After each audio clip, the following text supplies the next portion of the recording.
மானாமதுரை அருகே குவாரி அமைக்கப்பட்ட பள்ளங்களில் தண்ணீர் தேங்கியுள்ளதால் கண்மாய் வறண்டு காணப்படுகிறது.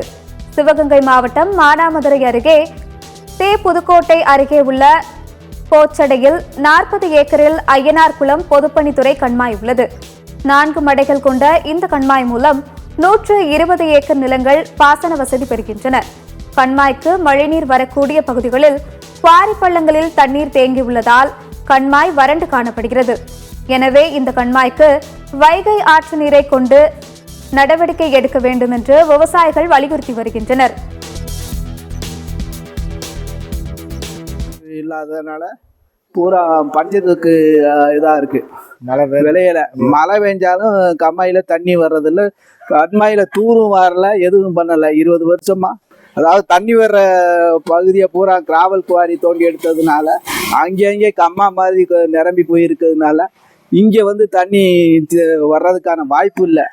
அதனால எங்களுக்கு வைகை அணையிலிருந்து தண்ணீர் கிடைக்க அரசாங்கம் ஏற்பாடு பண்ணணும்னு